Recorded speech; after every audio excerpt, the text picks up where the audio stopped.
হয়েছে কি বলো তো? তখন থেকে তুমি মন মেজাজ খারাপ করে এদিক ওদিক খেপার মতো তাকাইছো। কি আর বলবো শোনাবো, এই কথা বলাও পাপ। এখন ভগবান আমাদের কপালে যা লিখেছে তাই তো হবে বলো। মা কি হলো কি বলো তোমার? তুই শুনি কি করবি বাপ? তুই ছুটে ছেলে, তুই ঘরে যা বাপ। না আমার, আমি ঘরে যাবো না। কি হয়েছে বলো? কেন কাদা কুকুর বেটা নতুন করে আবার কি বললু? ও যেটা বলেছে সেই কথা যদি তুমি শুনো, তোমার মাথায় শুকনো বাজ করাম করে পড়ে যাবে। কি এমন কথা বললু? বাবলা টাই গুরগুর, একটু ঘরে যাও তো বাপ। শোনো আমার, তোমার মায়ের সাথে আমার একটু কথা আছে। বাবা তুমি ভয় করছো কেন? কি হয়েছে বলো না বাবা। যাও বাপ, শোনো আমার, ঘরে যাও। আমি তোমাকে বলছি, তুমি একটু ঘরে যাও। হ্যাঁ বাপ। বেড বাড়া, ঠিক আছে।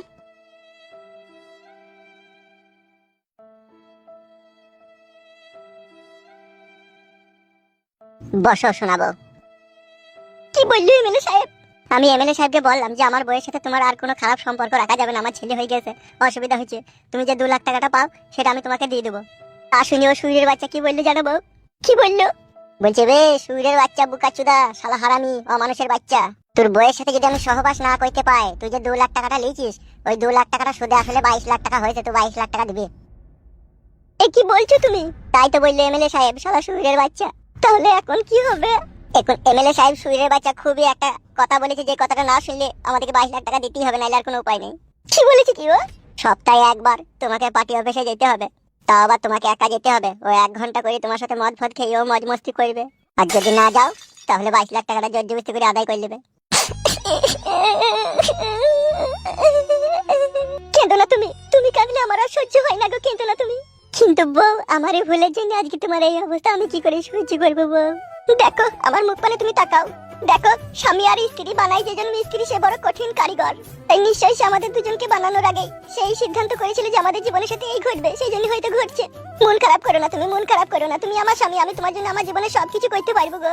বউ গো, এই জন্যই বলে স্বামী স্ত্রী। স্বামী স্ত্রীর যদি মনোমিল থাকে, পৃথিবীর কেউ সেই সংসার ভাঙতে পারে না। আজকে তুমি আমার জন্য নিজের শরীরটাকে পরপুরুষের কাছে তুমি দিয়ে দিচ্ছ, শুধু আমার কারণে। অথচ তুমি আমাকে একবারও অপমান করনি, একবারও খারাপ ভাবনি। আমি যে এই পরিস্থিতির শিকার হয়েছি তা তুমি খুব সহজেই বুঝতে পেরেছো। এখান থেকে যথাযথভাবে প্রমাণিত হয় তুমি আমাকে মন থেকে সত্যি করেই ভালোবাসো।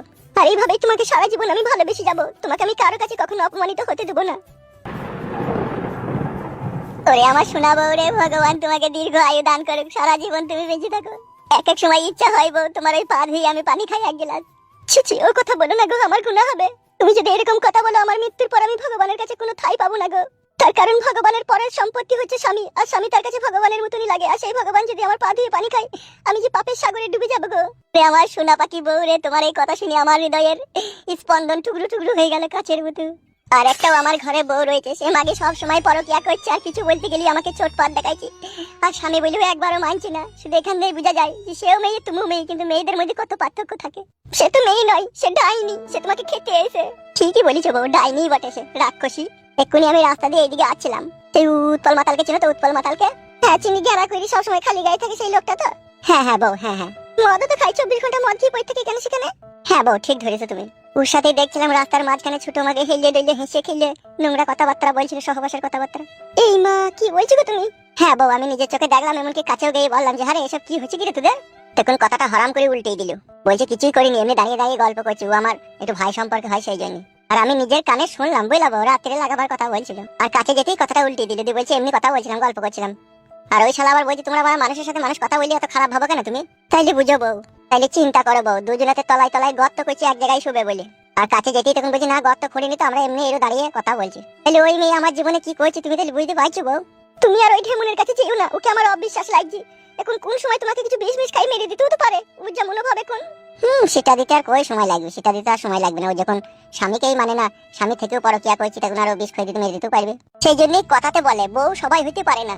আর বউ সব মেয়ে হইতে পারলেও স্বামীর যে কর্তব্য সেটা পালন করতে পারে না। ওই জন্যই তো সব মেয়ের কপালে ভাতারও জুটে না। ভাতা যায় বা জুটে, তাদের ভুলের কারণেই তাদের জীবন থেকে চলে যায়। ভাতারকে ভালোবেসে শাড়ির আঁচলে বেঁধে রাখতে গেলে একটি ভালো মনের প্রয়োজন হয়, আর সেটা তো সব মেয়ের কাছে থাকে না। সেই জন্য তাদের জীবন থেকে তাদের স্বামীরা হারিয়ে যায়। বাহ, সত্যি বউ, তোমার জ্ঞান আর বুদ্ধির কাছে আমি আজকে নিজেই লজ্জিত হয়ে যাচ্ছি। জি ভগবান, সত্যি আমাকে বউ দেয়নি গো।